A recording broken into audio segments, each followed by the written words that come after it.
Alors, Hashem, la Gemara de ce matin, Menachot, la page 99a. Menalan de Ma'alin Bakodesh. La Gemara veut nous enseigner qu'un juif doit toujours aller en escalant, toujours en montant et jamais en reculant.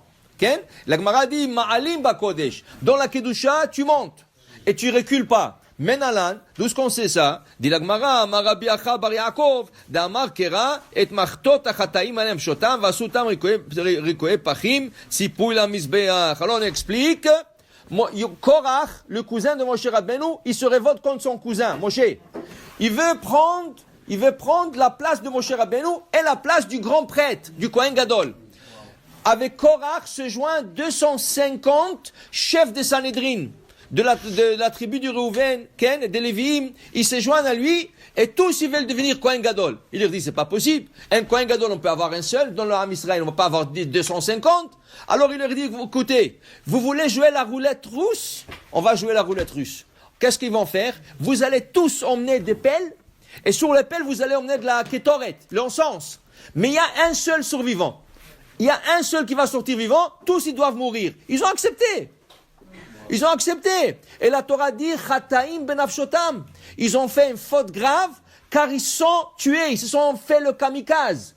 Comment il te dit, il y a sur 251 personnes, il y a une personne. Maintenant, ceux qui avaient la chance la plus, c'est qui? Aaron, et peut-être, un grand peut-être, Korah.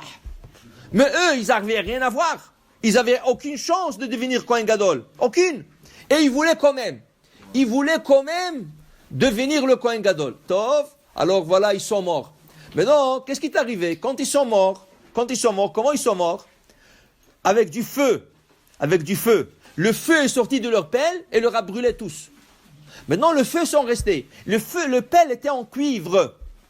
Normalement, on aurait pu prendre les pelles et les laisser là-bas ou les enterrer. Dieu, il dit non. Ce pelle-là, comme ils ont servi quelque chose de sacré, on va le monter de niveau. Comment on va le monter de niveau? D'abord, tu vas ramasser, il dit à Aaron, tu vas ramasser les 250 pelles et tu vas le fondre. Pas Aaron l'a fait, c'est son fils qui l'a fait. Tu vas me fondre ce cuivre et ensuite, on va couvrir l'autel qui était déjà couvert du cuivre. On va ajouter une couche de cuivre de plus. Alors, dit la Gemara, regarde quelque chose. Les pelles, c'est quoi? C'est des accessoires de l'autel. Avec les pelles, on s'en servait pour emmener les braises ou sortir le braise ou tout le déchet qu'il y a sur l'autel. Maintenant, ces pelles ont été fondues et recouvrir l'autel. Ils sont devenus l'autel lui-même, un plus haut niveau. De pelles, ils sont devenus autel. Alors, qu'est-ce que tu vois? On ne jette pas, on monte de niveau. De là, vous apprenez aussi que quand tu as un objet de Kedusha, tu ne le jettes pas. Tu as une mezouza, elle n'est pas cachère. Tu ne la jettes pas. On ne peut pas la jeter. Alors on la met à la Geniza. On la met à la Geniza. Tu as pas seulement la mezouza, le boîtier de la mezouza. Le boîtier. Tu as pris un simple en plastique. Maintenant, quelqu'un t'a offert un beau,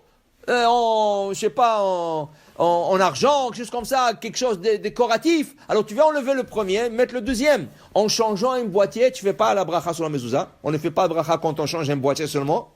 Seulement si on le donne pour la bédika. Mais maintenant, qu'est-ce que je fais avec l'ancien boîtier? Je le jette? Non, hasve shalom. Il a servi la mezouza.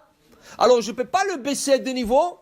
Alors la seule chose que je peux le faire, c'est le mettre à la Geniza. Geniza, ça veut dire que je l'envoie pour être enterré, pour qu'il ne soit pas dénigré comme il a servi une mitzvah. Alors la même chose, un juif, quand tu étais dans un niveau et tu veux escaler, tu dois monter un niveau, tu ne dois pas reculer. Ma'alim bakodesh. Tu montes de niveau et tu montes pas et tu baisses pas de niveau. Pour dire, c'est très important que toujours on soit en train de... Alors c'est ça qui dit Hachem à Yecheskel.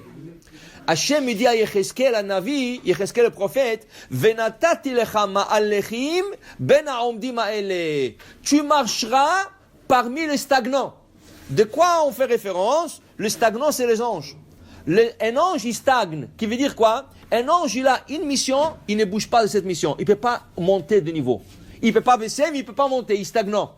Hachem dit à Yecheskel, le prophète Yecheskel, Venataticha mahallechim. Ça veut dire tu vas être olech, tu vas marcher, tu vas escaler, tu vas monter et dépasser le niveau des anges. Okay? Alors de là on apprend aussi qu'un homme doit toujours ajouter des mitzvot, toujours ajouter de bienfaisances pour qu'il ne stagne pas, pour qu'il puisse justement monter Michael el Chaïl. Baruch Adonai le'olam. Amen ve amen.